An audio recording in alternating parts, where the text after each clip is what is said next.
আসসালামু আলাইকুম এভরিওয়ান। আজকে আমি একটা অন্যরকম ভিন্নধর্মী ভিডিও নিয়ে এসেছি। সাধারণত আমি অডিও বুকের উদ্দেশ্যে আমার এই চ্যানেলটা ওপেন করলেও বর্তমানে আমি একটা অন্য ধরনের কন্টেন্ট নিয়ে কয়েকদিন কাজ করতে যাচ্ছি। হ্যাঁ, অবশ্যই এখানে আমি আমার অডিও বুকগুলো ধারাবাহিকভাবে একটু একটু করে আপলোড করব, কিন্তু তা সত্ত্বেও আমাকে মাঝখানে একটা ব্রেক নিতে হচ্ছে, এবং সেই ব্রেকটা আমি কেন নিচ্ছি সেই ব্যাপারে আলোচনা করবার জন্য মূলত এই ভিডিওটা করা। তো আমি মূলত যে ব্যাপারে আজকে কথা বলবো সেটা হচ্ছে বিসিএস নিয়ে। বিসিএস, আচ্ছা, বিসিএস নিয়ে কেন কথা বলছি?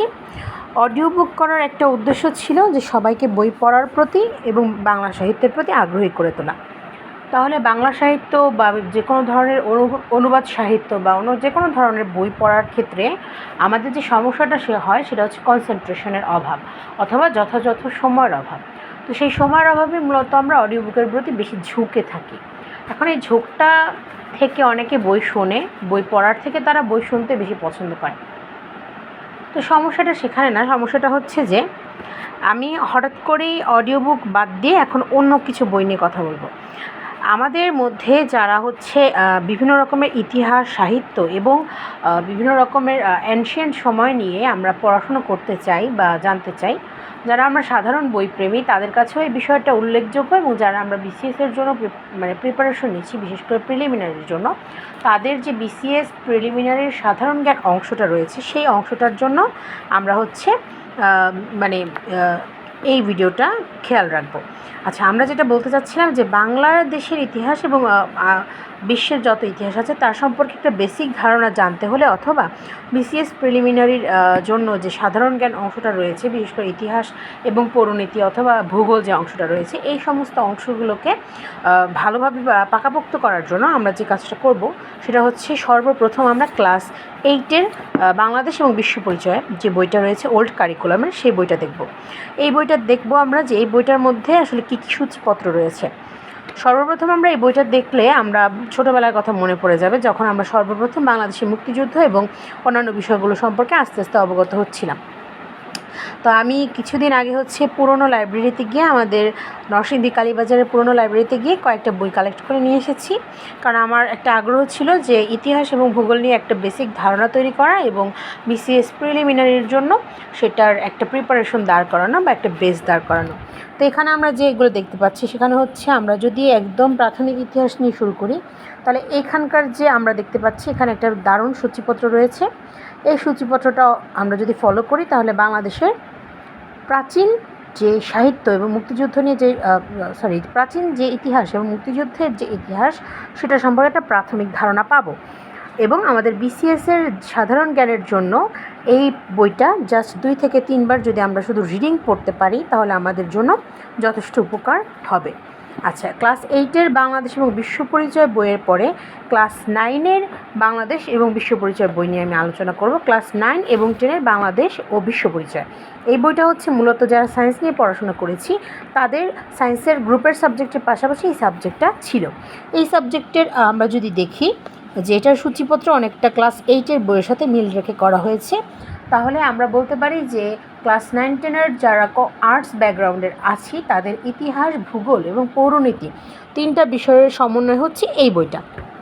আমরা যারা বিসিএস প্রিপারেশন নিতে চাচ্ছি তারা বিসিএস প্রিলিমিনারির সাধারণ জ্ঞান অংশটুকুর জন্য এই বইটাকেও 2 থেকে 3 বার রিডিং পড়ে নিব, অথবা আমরা যারা নাকি বাংলাদেশের ইতিহাস এবং একদম প্রাথমিক যে আমাদের যে ইতিহাস এবং ভূগোল এবং পরিণতির একটা পর্যালোচনা আছে সেইটার একটা প্রাথমিক ধারণা নেওয়ার জন্য এই বইটা আমরা ফলো করতে পারি। শুধুমাত্র টেক্সট বুক বলে নয়, পুরনো কারিকুলামের অনেক বই আমাদের সাধারণ জ্ঞানের যে সীমারেখাটা সেটাকে ভালো করবার জন্য অনেক কাজে লাগে। তারপর আমি যে বইটা নিয়ে কথা বলবো সেই বইটার নাম ভূগোল এবং পরিবেশ। এটা মূলত যারা মানবিক বিভাগ থেকে পড়াশোনা করেছেন ক্লাস 9-10-এ তারা অবশ্যই এই বইটা পড়ে থাকবেন, এবং আপনাদের এই বইটার সূচিপত্রটা একটু দেখিয়ে দিতে চাচ্ছি। বর্তমান কারিকুলামের বইগুলোকে আমি দেখেছি। বর্তমান কারিকুলামে যে সমস্ত বাচ্চারা পড়াশুনো করছেন, বর্তমান কারিকুলামের কিছু ভালো দিক এবং খারাপ দিক, অর্থাৎ গুরুত্বপূর্ণ কিছু দিক এবং সীমাবদ্ধতাসমূহ রয়েছে। তো তাছাড়াও আমি পুরাতন বইয়ের প্রতি একটু বেশি ইমোশনাল, বিকজ আমি পুরাতন কারিকুলামে পড়াশোনা করেছি, তাই আমার যে কোনো চাকরির পরীক্ষায় অথবা বেসিক নিডের জন্য আমাকে হচ্ছে এই বইগুলোর উপর নির্ভর করতে হচ্ছে। অর্থাৎ আমি যদি প্রাথমিক কোনো ধারণা পেতে চাই কোনো কিছু নিয়ে, তাহলে ছোটোবেলায় পড়া বইগুলোকে আমাকে একটু আবারও নেড়েচেড়ে দেখতে হবে।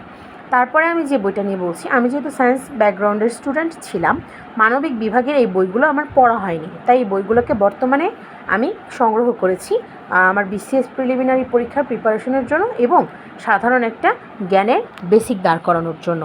এখানে পরিণতি এবং নাগরিকত্ব বইয়ে একটা চমৎকার সূচিপত্র দেওয়া আছে। এই সূচিপত্রগুলো দেখলে আমরা বইয়ের ভিতরের বিস্তারিত আলোচনাগুলো সম্পর্কে একটা ধারণা লাভ করতে পারি। সর্বশেষ আমি যে বইটা নিয়ে কথা বলবো সেইটা হচ্ছে বাংলাদেশের ইতিহাস ও বিশ্ব সভ্যতা, যেটা আমার কাছে সবচেয়ে গুরুত্বপূর্ণ মনে হচ্ছে এই সময়। কারণ ইতিহাস নিয়ে আমরা যারা বিসিএস প্রিপারেশন নিই তারা অনেক বেশি নাড়াঘাটা করতে গিয়ে অনেক সময় নষ্ট করি। তাই বিসিএস প্রিলিমিনারির জন্য ইতিহাস জানতে হলে বিশ্বের সমস্ত ইতিহাস মুখস্থ করে রাখার কোনো দরকার নেই, কারণ ইতিহাস ছাড়াও আরও অনেকগুলো বিষয় নিয়ে আমাদেরকে প্রিলিমিনারির জন্য পড়াশুনো করতে হবে। সেই জন্য অহেতুক সময় নষ্ট না করে আমরা যদি বাংলাদেশের ইতিহাস ও বিশ্ব সভ্যতা ক্লাস 9-10 এই বইটাকে ভালোভাবে 2 থেকে 3 বার শুধুমাত্র রিডিং পড়তে পারি, তাহলে আমার মনে হয় অনেক কিছু আমাদের ক্লিয়ার হয়ে যাবে এবং আমরা যারা যারা সায়েন্স ব্যাকগ্রাউন্ডে পড়াশোনা করেছি তাদের জেনারেল নলেজের ঘাটতিটা পূরণ হওয়ার জন্য এই বইগুলো অনেকটা সাহায্য করবে। তো আমরা যারা একদম ইতিহাস, ভূগোল, পরিণতি নিয়ে বা বাংলাদেশের ইতিহাস বা মুক্তিযুদ্ধের ইতিহাস নিয়ে একদম প্রাথমিক কোনো ধারণা সম্পর্কে জানতে চাই বা শিখতে চাই, তারা প্রথমেই আমাদের ছোট্টবেলাকার সেই সমস্ত টেক্সট বুকগুলোকে আরও একবার রিভিউ করলে আমাদের জন্য এটা অনেক উপকারী হবে। একজন পাঠক হিসেবে বা বই পড়ার চাহিদা থেকে আমার মনে হয় এই বইগুলো আমাদেরকে পড়ে ফেলতে হবে একবার করে হলেও।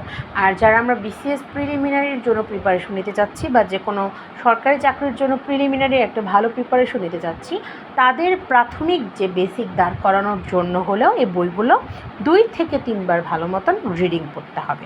অর্থাৎ জানার আগ্রহ থেকে হোক কিংবা শেখার আগ্রহ থেকে হোক অথবা আমাদের বেসিক যে চাকরির পড়ার প্রয়োজনীয়তা থেকেই হোক না কেন, আমরা এই বইগুলোকে সংগ্রহের